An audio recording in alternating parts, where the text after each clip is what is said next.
ಅಮೃತಜ್ಞಾನ ವಾಹಿನಿಗೆ ಸ್ವಾಗತ. ಚಂದ್ರ ಮತ್ತು ಗುರು ಒಟ್ಟಿಗೆ ಸೇರುವುದು ಜ್ಯೋತಿಷ್ಯದಲ್ಲಿ ಒಂದು ಮಹತ್ವದ ವಿದ್ಯಮಾನ. ಈ ಎರಡು ಶುಭ ಗ್ರಹಗಳ ಸಂಯೋಗ ಗಜಕೇಸರಿ ಯೋಗವನ್ನು ಸೃಷ್ಟಿಸುವುದು.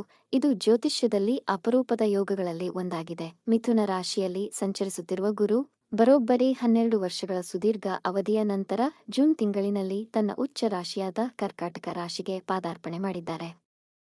ಗುರುಗಳು ಜ್ಞಾನ ವ್ಯಾಪ್ತಿ ಮತ್ತು ಆಧ್ಯಾತ್ಮಿಕ ಅಭಿವೃದ್ಧಿಗೆ ಸೂಚಕ ಮತ್ತು ಬದಲಾವಣೆಯ ಕಾರಕ.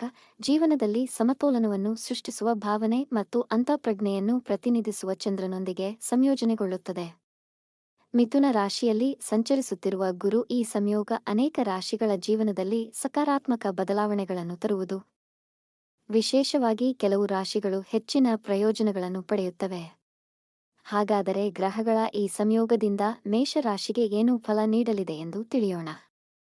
ಮೇಷರಾಶಿ. ಮೇಷಲಗ್ನಕ್ಕೆ ಗುರುಗಳ ಚಲನೆ 4ನೇ ಮನೆಯಲ್ಲಿ. ಇದು ಸೌಖ್ಯಗಳನ್ನು ವೃದ್ಧಿಸುವ ಮನೆ. ಕೆಲಸಗಳು ನೆರವೇರುವುದು.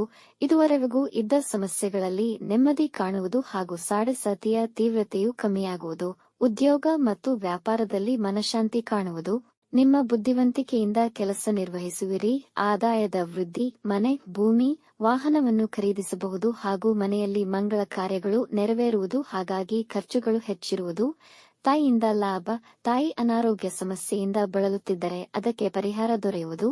ಆಸ್ತಿ, ಪಿತ್ರಾರ್ಜಿತಗಳು ದೊರೆಯುವ ಸಾಧ್ಯತೆಯಿದೆ. ನಿತ್ಯದ ದಿನಚರಿಯಲ್ಲಿ ಶಿಸ್ತನ್ನು ಅಳವಡಿಸಿಕೊಳ್ಳುವಿರಿ. ಕೆರಿಯರ್ ವಿಷಯಗಳಿಗೆ ಗುರುಗಳ ಈ ಚಲನೆ ತುಂಬಾ ಉತ್ತಮವಾಗಿದೆ. ಹೊಸ ಕೆಲಸ ದೊರೆತು ಕೆಲಸದ ಸ್ಥಳದಲ್ಲಿ ಮೆಚ್ಚುಗೆ ದೊರೆಯುವುದು. ಪ್ರಮೋಷನ್ ಸಿಗುವ ಸಾಧ್ಯತೆಯಿದೆ. Travel agents. ವಿದೇಶ ಹೋಗಬಯಸುತ್ತಿರುವವರಿಗೆ ಹಾಗೂ ವಿದೇಶದ ಯಾವುದೇ ವ್ಯವಹಾರ ಸಂಬಂಧಗಳಿದ್ದಲ್ಲಿ ಮಾರ್ಗ ಸುಗಮವಾಗುವುದು. ವಿದೇಶದಲ್ಲಿ ಕೆಲಸ ಸಿಗುವ ಸಾಧ್ಯತೆ ಇದೆ. ಮನೆ ಬದಲಾವಣೆ ಯೋಚನೆಯಲ್ಲಿದ್ದರೆ ಉತ್ತಮ ಪರಿಸರದಲ್ಲಿ ಒಳ್ಳೆಯ ಮನೆ ಪ್ರಾಪ್ತವಾಗುವುದು. ತಾಯಿಯಿಂದ, ಮಾತೃಭೂಮಿಯಿಂದ ದೂರ ಉಳಿದವರು ಮತ್ತೆ ಕುಟುಂಬ ಸೇರುವರು. 31 ಅಕ್ಟೋಬರ್ ಗುರುಗಳು 5ನೇ ಭಾವಕ್ಕೆ ಬರುವರು. ಜನವರಿಯವರೆಗೂ ಇಲ್ಲೇ ಉಳಿಯುವರು. ಆತ್ಮಸ್ಥೈರ್ಯ ಹೆಚ್ಚುವುದು. ನಿಮ್ಮ ಮಕ್ಕಳಿಂದ ನಿಮಗೆ ಶುಭ ಸಮಾಚಾರ ಕೇಳಿಬರುವುದು. ಸಂತಾನ ಅಪೇಕ್ಷೆಯಲ್ಲಿರುವವರು ಈ 2 ತಿಂಗಳಲ್ಲಿ ಪ್ರಯತ್ನಿಸಬಹುದು. ಯಾವುದೇ ಕೆಲಸಗಳನ್ನು ಉತ್ಸಾಹದಿಂದ ಮಾಡುವಿರಿ. ಅದರಲ್ಲಿ ನಿಮಗೆ ಸಫಲತೆ ದೊರೆಯುವುದು. ಆರೋಗ್ಯ ಉತ್ತಮವಿರುವುದು. ಮಕ್ಕಳ ವಿಷಯದಲ್ಲಿ ಚೆನ್ನಾಗಿರುತ್ತೆ. ಮಕ್ಕಳಿಂದ ಶುಭ ಹಾಗೂ ಮಕ್ಕಳ ವಿವಾಹವಾಗುವುದು. ತಂದೆ ಆಶೀರ್ವಾದ ದೊರೆಯುವುದು. ತಂದೆಯವರಿಗೂ ಈ ಸಮಯ ಉತ್ತಮವಾಗಿದೆ. ಪಾಲುದಾರಿಕೆಗೆ ಒಳಿತು. ರೈತರಿಗೆ ಒಳಿತಾಗುವುದು. ಮಕ್ಕಳಿಗೆ ಸಂತಾನ ಯೋಗ. ವೃತ್ತಿಯಲ್ಲಿ ಉತ್ತಮವಿದ್ದು ಒಳ್ಳೆಯ ಮಾರ್ಗದರ್ಶನ ದೊರೆಯುವುದು. ವಿದೇಶ ಪ್ರಯಾಣವಿದೆ. ಶಿಕ್ಷಕರು, ಶಿಕ್ಷಣ ಇಲಾಖೆ, ಜ್ಯೋತಿಷ್ಯ ಮಾರ್ಗದರ್ಶಕರು, ಆರೋಗ್ಯ ಇಲಾಖೆ ಮತ್ತು ಮಾಧ್ಯಮದವರಿಗೆ ಅಥವಾ ಇದಕ್ಕೆ ಸಂಬಂಧಿಸಿದ ಕ್ಷೇತ್ರದವರಿಗೆ ಅದೃಷ್ಟ ಸಹಕರಿಸುವುದು. ಸಿನಿಮಾ ಕ್ಷೇತ್ರ, ಧಾರ್ಮಿಕ ಚಿಂತಕರಿಗೆ ಒಳಿತಾಗುವುದು. ಬೆಳ್ಳಿ ಖರೀದಿಸುವಿರಿ. ಆಸ್ತಿ ಖರೀದಿಸುವ ಯೋಗ. ಭೂಮಿಯಿಂದ ಒಳಿತು ಆಗುವುದು. ಹೊಸದೇನಾದರೂ ಕೆಲಸ ಪ್ರಾರಂಭಿಸಬಹುದು. ಧನಯೋಗ. ತುಂಬಾ ದೊಡ್ಡ ವ್ಯಕ್ತಿಗಳ ಪರಿಚಯವೇರ್ಪಡುವುದು. ಮಹಿಳೆಯರಿಗೆ ಹೆಚ್ಚಿನ ಅದೃಷ್ಟ ಒಲಿಯುವುದು. ಪ್ರತಿಭೆಗೆ ತಕ್ಕ ಪುರಸ್ಕಾರ ದೊರೆಯಲಿದೆ. ಧಾರ್ಮಿಕ ಕಾರ್ಯಗಳನ್ನು ಮಾಡುವಿರಿ. ಆಧ್ಯಾತ್ಮದಲ್ಲಿ ಒಲವು ಬೆಳೆಯುವುದು. ಗುಪ್ತ ವಿದ್ಯೆಗಳಲ್ಲಿ ಆಸಕ್ತಿ ಬರುವುದು.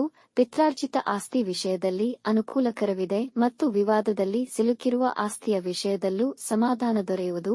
ಸರ್ಕಾರದಿಂದ ನಿಮಗೆ ಸಹಾಯ. ಮಿತ್ರರೊಡನೆ ಒಳ್ಳೆಯ ಬಾಂಧವ್ಯ. ಅಪರಿಚಿತರಿಂದ ಸಹಾಯ ದೊರೆಯಬಹುದು. ಸಣ್ಣ ಪುಟ್ಟ ಆಕ್ಸಿಡೆಂಟ್ ಆಗುವ ಸಾಧ್ಯತೆಯಿದೆ. ಪಾಲುದಾರಿಕೆ ವಿಷಯದಲ್ಲಿ ಎಚ್ಚರಿಕೆ ವಹಿಸಬೇಕು. ಪತಿ ಅಥವಾ ಪತ್ನಿಯ ಕೆಲಸದಲ್ಲಿ ಶುಭವಾಗುವುದು. ನಿಮ್ಮ ಮಗಳಿಗೆ ಉದ್ಯೋಗ ದೊರೆಯುವ ಸಾಧ್ಯತೆ ಇದೆ.